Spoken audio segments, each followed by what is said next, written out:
Hello students, welcome back to my YouTube channel official GSS classes. देखिए students, आज हम 10th class के लिए जो स्टूडेंट्स हैं 10th क्लास के, उनका इंग्लिश का पेपर है 1 मार्च को। उनके पेपर के विषय में मैं देखिए आज 12th क्वेश्चंस लेकर के आया हूँ। क्वेश्चन नंबर 12 जो बहुत ही इम्पोर्टेंट है और बोर्ड परीक्षा में आने लायक है, आएगा इस बार। ऑब्वियसली क्या है, लगभग ये बोर्ड परीक्षा में इस बार आपको मिलेगा ये question number 12।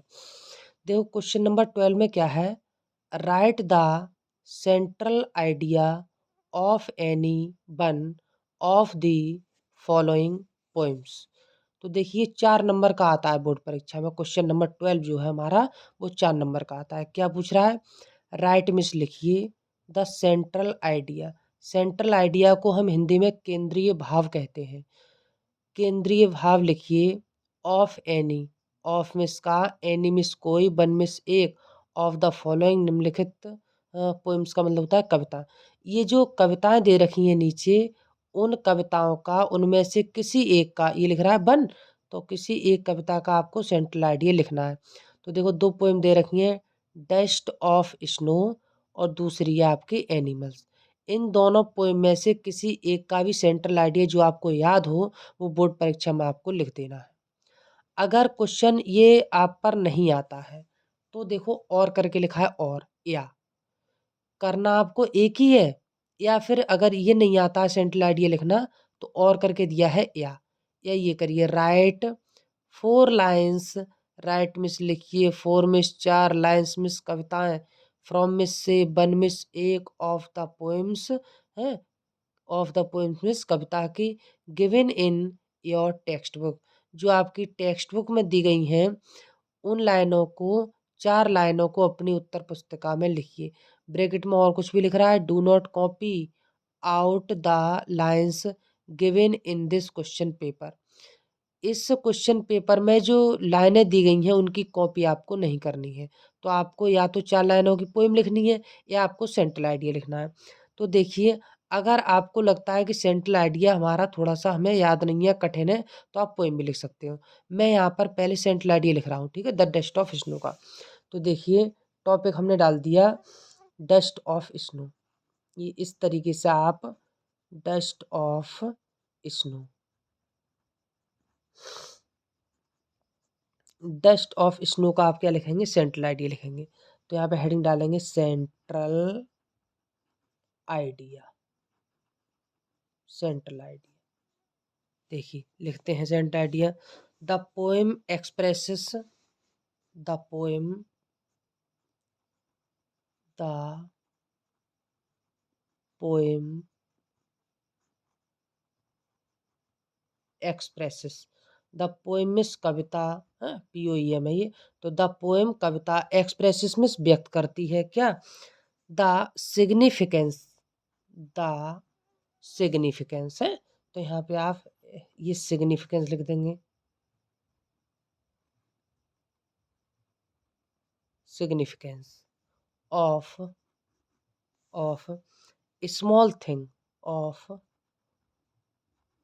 Small thing, small things in changing one's, in in changing, in changing one's attitude, attitude ये हो गया आपका। देखो द पोएम कविता एक्सप्रेसिस में व्यक्त करती है द सिग्निफिकेंस, सिग्निफिकेंस का मतलब होता है महत्व।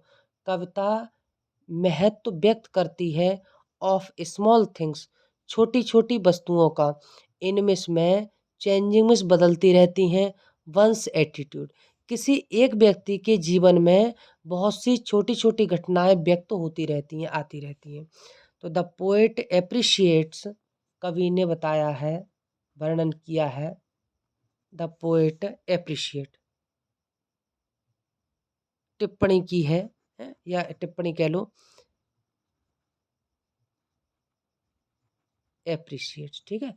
तो द पोएट, कवि ने, एप्रिशिएट्स टिप्पणी की है, बताया है क्या, the beauty of the snowfall, the beauty, the beauty of the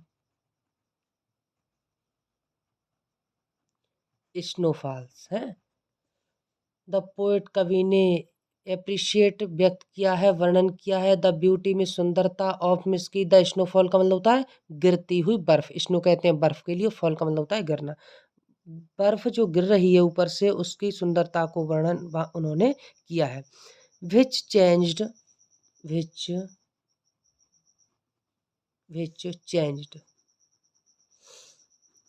which में जो चेंज का मतलब होता है बदल देती है। हिज मूड, हिज मूड का मतलब होता है मनोदशा, ये कवि की मनोदशा को बदल देती है। Which changed his mood and saved many, and saved, इस तरीके से लिख देंगे, and saved many, and miss और सेव्ड में बचा लेती है, मैनी मिस बहुत सी, प्रीसियस मोमेंट्स, बहुमूल्य है, precious moments from, precious moments from being wasted, from being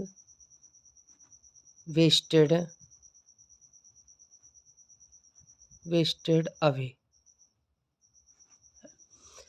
देखिए इस कविता में कवि के जो जीवन में जो समस्याएं थीं, तो कवि जो सैड था उसका मूड, तो वो जा रहा था घूमने, तो वहाँ पर क्या हुआ, एक कौवा पेड़ की डाली पर बैठा था, उसने बर्फ़ के कणों को कवि के ऊपर गिरा दिया, जिससे कवि की मनोदशा परिवर्तित हो गई, बदल गई। तो ये तो आपका सेंट्रल आइडिया हो गया। अगर आप पर सेंट्रल आइडिया करना नहीं आता है मान लीजिए, तो आप सीधा सिंपल क्या करेंगे, पोएम लिख लेंगे। पोएम कौन सी पूछी है, तो कोई सी भी पोएम आप लिख सकते हैं 4 लाइन की।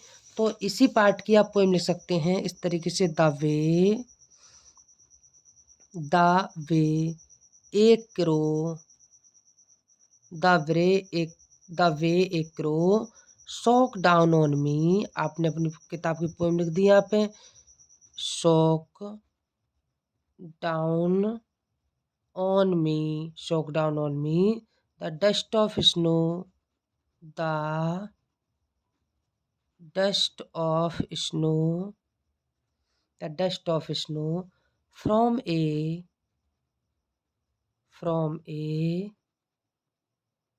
hemlock tree, from a hemlock tree has given my heart, has given my heart। तो आपको एग्जाम में एक चीज करनी है, या तो आप सेंट्रल आइडिया लिख दो, ये 5 नंबर का हो गया आपका, या फिर आप 5 नंबर की पोएम लिख दो, हैं तो आपको 5 नंबर मिलेंगे।